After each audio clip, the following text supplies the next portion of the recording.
This is a human hand, resting on a puppy. The puppy died sometime between 3 and 5 months old. The human is an elderly woman. Both bodies were buried together, carefully, intentionally, 12,000 years ago.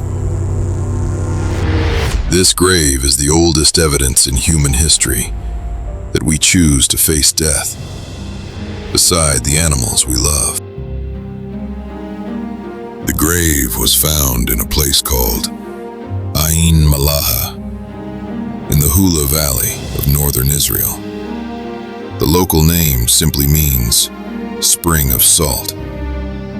12,000 years ago, this was one of the first villages humans ever built. And one of its earliest residents was a woman who, when she died, was buried in a way that has changed how we understand the entire history of human love.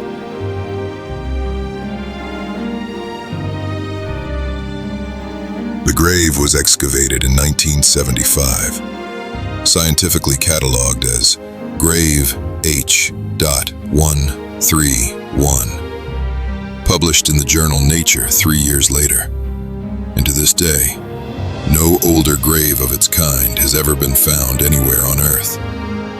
This single grave, and the woman inside it, pushed the history of pet keeping back by thousands of years.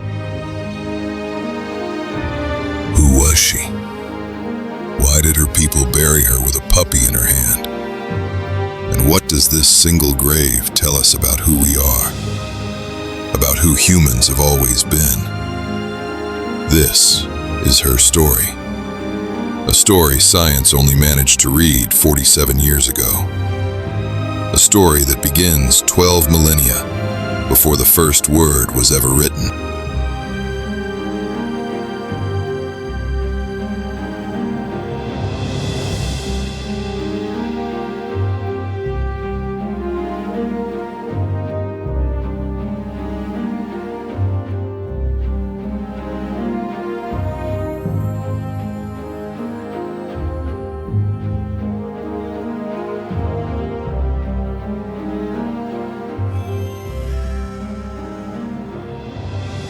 Summer, 1975. A French archaeologist named François Valla is excavating an ancient settlement at the Hula Valley. With his colleague Simon Davis, he is working at a site called Ain Mallaha. They are looking for evidence of one of the earliest human villages ever built. They are about to find something nobody expected. What he saw stopped him completely. A human hand, resting deliberately on the body of a small puppy. The two of them, woman and dog, buried together. The position was unmistakable. This was not an accident of the soil. This was not coincidence. This was love. 12,000 years old. That night, Davis and Valla faced a single question that changed prehistoric archaeology. Was this puppy a dog, or was it still a wolf? Look at this photograph. The structure is incredible. It matches the ancient texts. This changes everything. Because the answer would tell them something extraordinary. When exactly the relationship between humans and dogs truly began. 3 years later, Davis and Valla published their findings in Nature, the most respected scientific journal in the world. Their conclusion was clear. The puppy was a dog, domesticated, tamed, loved. And the position of the woman's hand, resting tenderly on the puppy's chest, was, in their words, evidence of an affectionate, companionable relationship, the oldest such evidence ever found. Before this discovery, scientists believed pet keeping began about 5,000 years ago with the ancient Egyptians. Ain Mallaha pushed that date back by 7,000 years, almost overnight. A single grave, a single elderly woman, a single small puppy. They changed everything. But to truly know this woman, to understand why she was buried this way, we have to leave 1975 behind. We have to travel back, far back, to when she was alive, to the village she called home.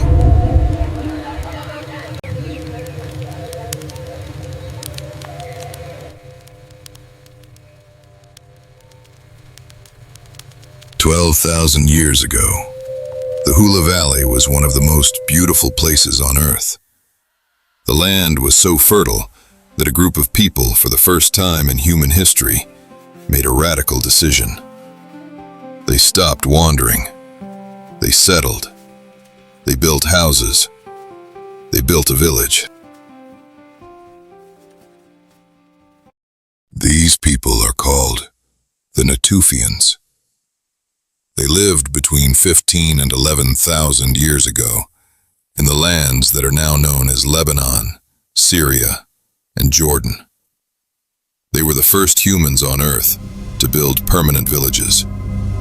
Somewhere in this village, in one of these stone houses, lived an old woman whose name we will never know, but whose story is the reason we are here today.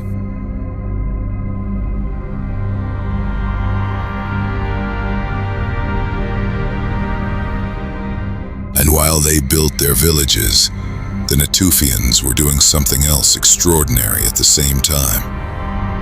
They were creating the first dogs, wild wolves, drawn to the village by the smell of cooking meat. Slowly, generation by generation, began to change. The boldest wolves got closer to the fires. They were fed. They had puppies. Those puppies grew up around humans.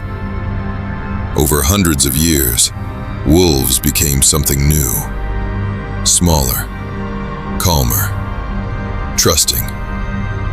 Modern genetic studies, including the 2017 paper by Olivier et al. In BMC Biology, confirm that this region, around this time, is one of the primary places where dogs first emerged as a separate species. The Natufians did not just build the first villages, they also raised some of the first dogs.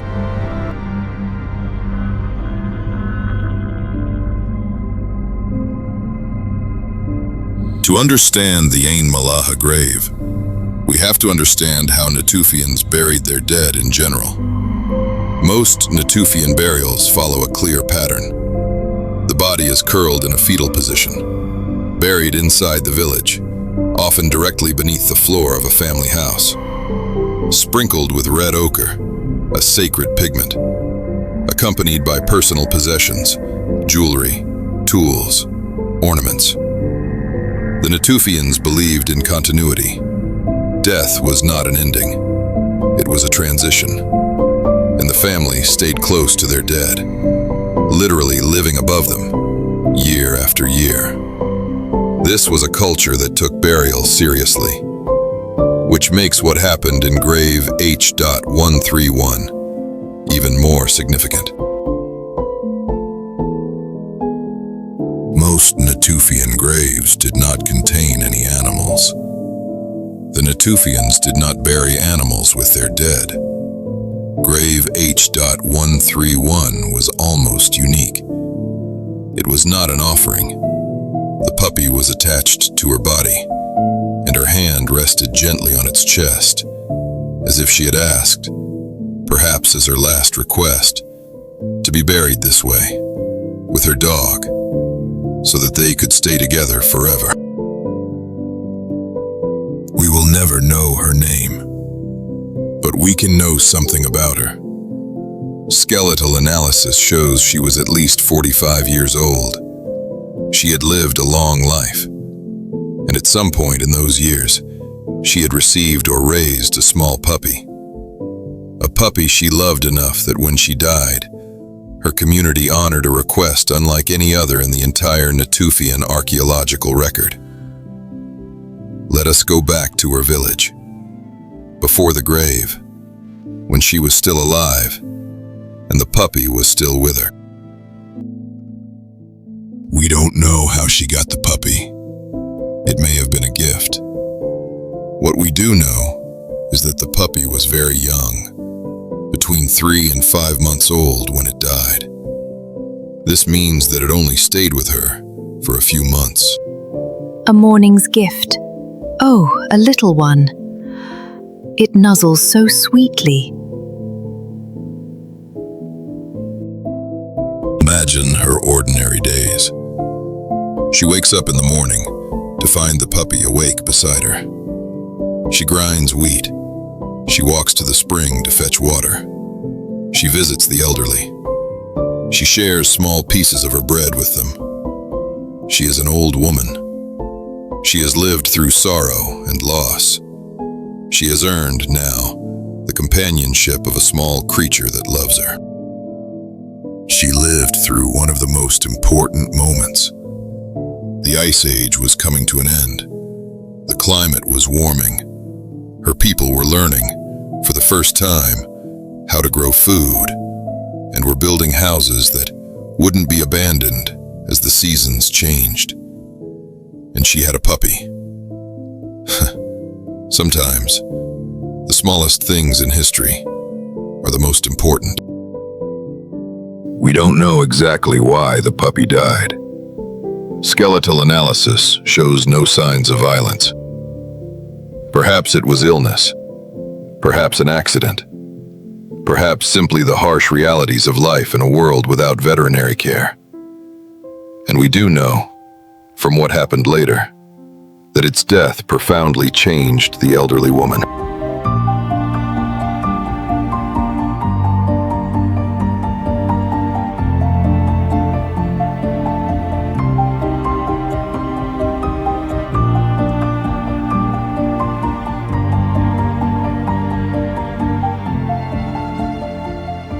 This legacy is our bond. Cherish it and pass it on. Promise me. I promise. Archaeological evidence suggests she asked her family to bury her with the puppy, so that death would not separate them. Her family agreed. Generations who had cared for her, loved her, and watched her love that little dog. They preserved the puppy's body. They waited. And when her time came, they kept their promise. Sometime later, she died.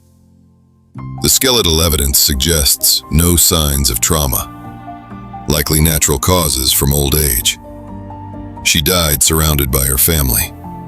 The puppy was waiting beside her, and her community prepared now to honor the promise they had made. The grave was prepared in the traditional Natufian way. A pit dug carefully beneath the floor of a house. Red ochre, the sacred pigment of the dead, sprinkled into the earth. The body of the elderly woman, curled in the position of sleep. And then, something unprecedented. They brought the puppy. They closed the tomb and returned to their lives. They lit a fire over it. They ground grain over it. They raised children over it. The Natufians did not abandon their dead. Rather, they lived with them. And every step that the members of that family took throughout their lives in that house, they were walking over an old woman sleeping in eternity, holding her dog. Then they were forgotten. The village was deserted.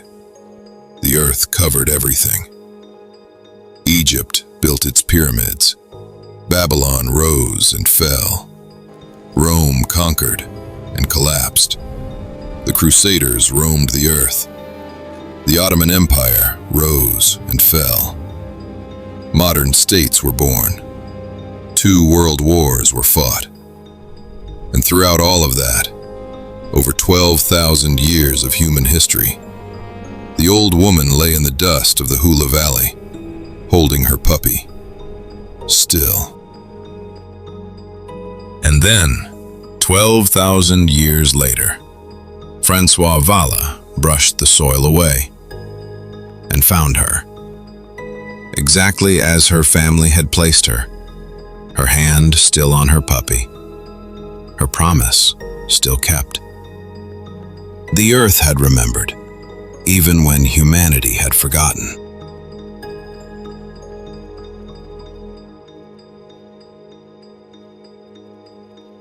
Scientists used to think the bond between humans and pets was a relatively recent invention.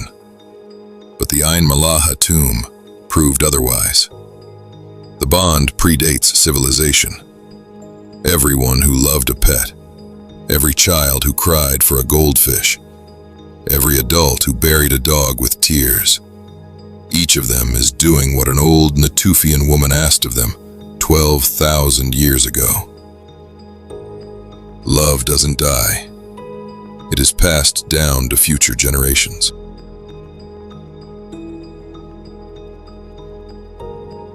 The Virtual Animal Museum now features 4 permanent exhibits.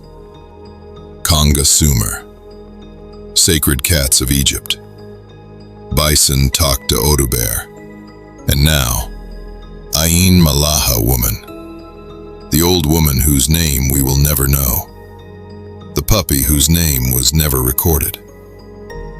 Together, at last, in a place where their story is told. If you have ever loved a pet, if you have ever held a small animal in your arms and felt your heart overflow with affection, you are not doing anything new. You are doing exactly what an ancient Natufian woman did 12,000 years ago.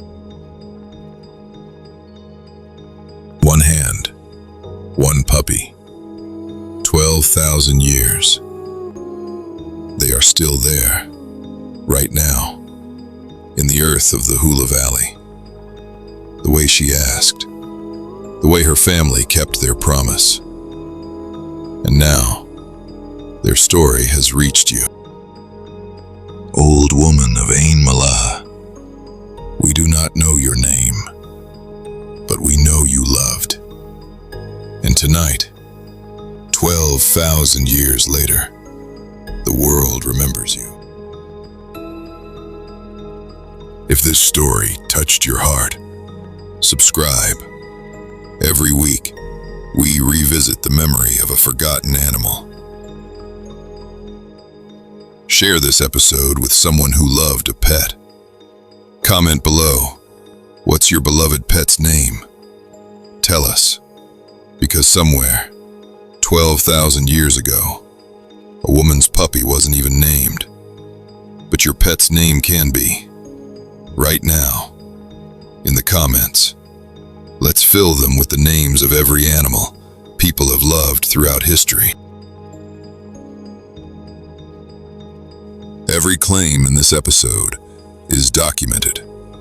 Primary sources: Davis, S.J.M., and Valla, Fr., 1978.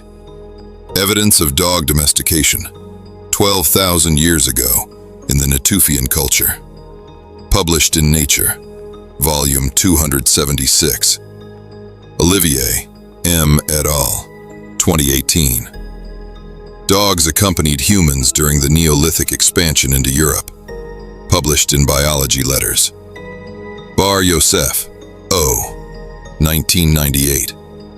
The Natufian culture in the Levant, the threshold of agricultural origins. Published in Evolutionary Anthropology. Antiquities Authority documents for the Ain Mallaha excavations. The full bibliography is in the description below. Next week, the Neolithic.